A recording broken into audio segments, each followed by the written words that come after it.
มาแล้วมาอันมันเหยียบไม้ตัวนี้เลยทุกนี่นี่นาดเห็นบ่แต่ก่อนอื่นเราสิเฮ็ดกับดักได้นั่นก็คือเราต้องมีขี้หินก่อนทุกคนเลยเราต้องมีขี้หินนะบ่ยังเฮ็ดกับดักหินทุกคนต้องมีขี้หินที่เหมาะนะมีขี้หินที่มันสามารถเฮ็ดกับดักได้นะตัวนี้น่าจะบ่ได้นะทุกคนเราต้องหาเบิ่งก่อนนะบางตัวมีแต่ห้อยมันกินทุกคนเป็นมากมันแห้งลายพวกมาต้องหาขี้หินก่อนทุกคนโอเคนี่มาเฮี้ยงได้หินเลยทุกคนกักเลยนะนี่เยี่ยมเลยทุกคนสุดยอดเลยนี่หินตัวนี้เลยทุกคนที่เฮาสิเอาไปเฮ็ดกับดักหนูนะนี่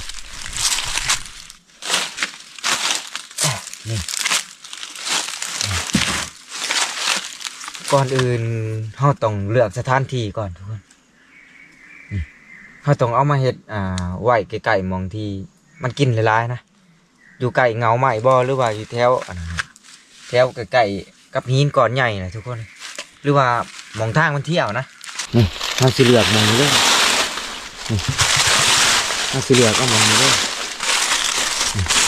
ใกล้ๆต้นนี้นะใกล้ๆตรงที่มันกินเลยนะ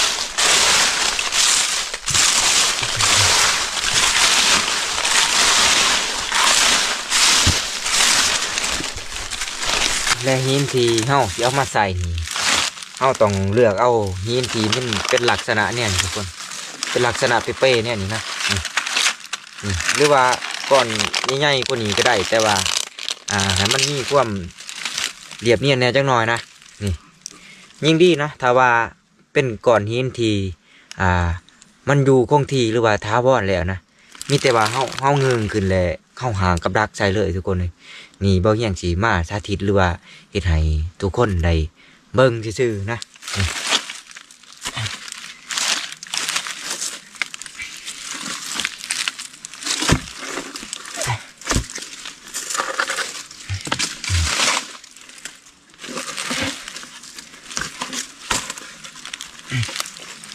ลักษณะนี้แต่ก่อนอื่นเฮาสิเฮ็ดกับดักได้ก็เฮาต้องมีไม้ก่อนทุกคนเลยมีไม้3 อันก่อนนะเฮาจะไปหาเลือกตัดไม้ก่อนนะ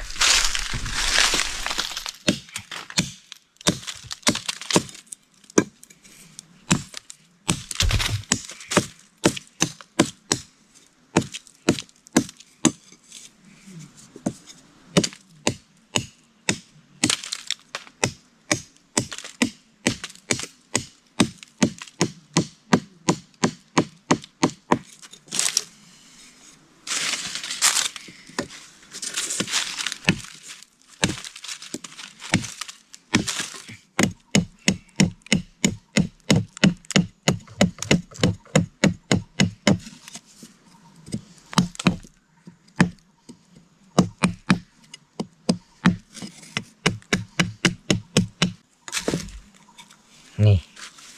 ส่วนไม้ตัวนี้นี่เขาจะตัดเป็นแน่นี่ทุกคนเป็นมุมเอียงๆแน่นี่นะแล้วก็บักเขาแน่นี่เขาจะบักเขาแน่นี่นะนี่และส่วนไม้ตัวนี้เขาก็สิตัดเป็นมุมเอียงคือกันนี่แต่ว่าเอียงบ่แห้งเท่าตัวนั้นนะแล้วก็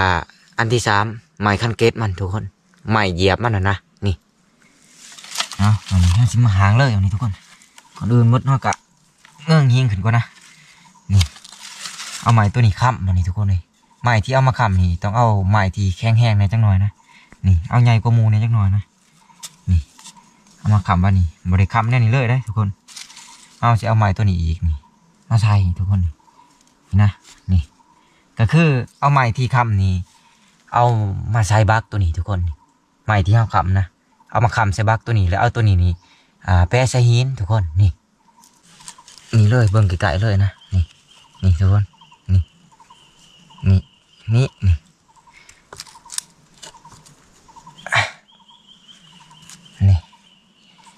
่ได้เลยได้นี่ไม้ตัวนี้เราต้องค้ำดีๆทุกคนไว้มันถูดนะนี่ไม้ตัวนี้ต้องเอียงออกมานอกเลยทุกคนบ่ให้มันตั้งแล้วก็บ่ให้มันสั้นเกินไป ถ้าว่ามันสั้นนี่เวลาหินมันทับลงนี่มันสิค้ำใหม่ตัวนี้ทุกคนเอาต้องให้มันเอียงออกมาหน่อยเวลามันล้มลงหรือว่ามันทับนี่มันสิล้มน้ำกันเลยนะนี่เอาสิมาใส่ไม้คันเกตบัดนี้ทุกคนไม้เหยียบมันนะนี่เบิ่งนะนี่เอาสิเอาเข้าไว้จังซี่เลยทุกคนนี่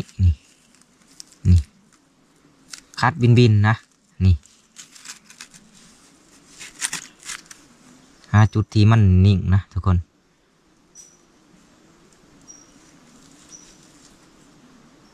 นี่โอเคแหละนี่ไม้ที่เอามาค้ำกันนะคัดบินทุกคนนี่แต่นี่คือกับดักหนูที่เบาเฮียงเฮ็ดแล้วก็สูตรเบาเฮียงทุกคนนี่เป็นจะได้นะตีส้มกันได้ทุกคนนะนี่เดี๋ยวเบาเฮียงสิทดลองให้เบิ่งนะก่อนอื่นหมดนี่เราต้องมีเหยื่อทุกคนเลยมีเหยื่อล่อมันนะเขาเชื่อหมักไม้ในนี่แหละเป็นเหยื่อล่อของมันนะถ้าว่าทุกคนมีเหยื่อล่อมาแต่บ้านก็ได้นี่สมมติว่าเอาตัวนี้เป็นเหยื่อล่อมันนะนี่เอาตัวนี้เป็นเหยื่อล่อแล้วเอามาโห้เลยทุกคนไปโห้นี่ตัวน้อยมันเขามากินทุกคนเวลามันมานะนี่ยังบุกขึ้นเลยเวลาโน้นมามันเขามากินโหลดนี่มันหอมเหยื่อเห่าทีเห่าเตรียมไว้นะนี่เขาจะรอไว้ประมาณนี้ทุกคนนี่เวลามันมาเลยมันสีไตไม้เหยียบไม้ตัวนี้เลยทุกคนบางอย่างสิลองสาธิตเพิ่งนะนี่เวลาโน้นมาทุกคนโน้นมาแล้วมันเหยียบไม้ตัวนี้เลยทุกคนนี่นาดเห็นบ่เรียบร้อยทุกคนนี่ออกบ่ได้นะเรียบร้อยเลยนะตายเลยทุกคนบ่ได้ยั่งนะนี่แหละนี่วิธีเฮ็ดกับดักหนูแบบนี้กันในกรณีที่เฮาบ่มีกับดักหนูตัวจริงทุกคนเลยบ่มีกับดักหนูเฮาบ่ได้ถือมาแต่บ้านนะและเฮาเฮ็ดเอาแนวนี้แหละทุกคนโดยความคิดของตัวเองเลยทุกคนเอาหินหรือว่าสิเฮ็ดวิธีอื่นๆก็ได้นะกับดักงูนี่มีหลายวิธีทุกคนแล้วแต่สิเอาไปนำใส่นะแต่ว่าวิธีเบาเฮียงเฮ็ดนี่ได้ผลได้ทุกคนก็สามารถเอาไปนำใส่ได้นะนี่เดี๋ยวเบาเฮียงสิล่องหางไว้แล้วก็มื้ออื่นเช้าสิลองมายามเบิ่งนะว่ามันสิถือบ่หรือบ่ถือทุกคนทุกเทื่อที่เฮาหางเฮาต้องเซ็กความแข็งแห้งอย่างเรียบร้อยนะทุกคนเพราะว่ากับดักตัวนี้นี่มันรันง่ายทุกคนลังเทื่อมันก็รันเองก็มีนะเราต้องเช็คดีๆนะ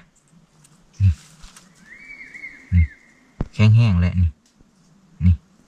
ในเรื่องอะไรมานี่ทุกคนมีแต่ว่ามื้อเช้านี้เฮาสิมายามเบิ่งทุกคนกับดัก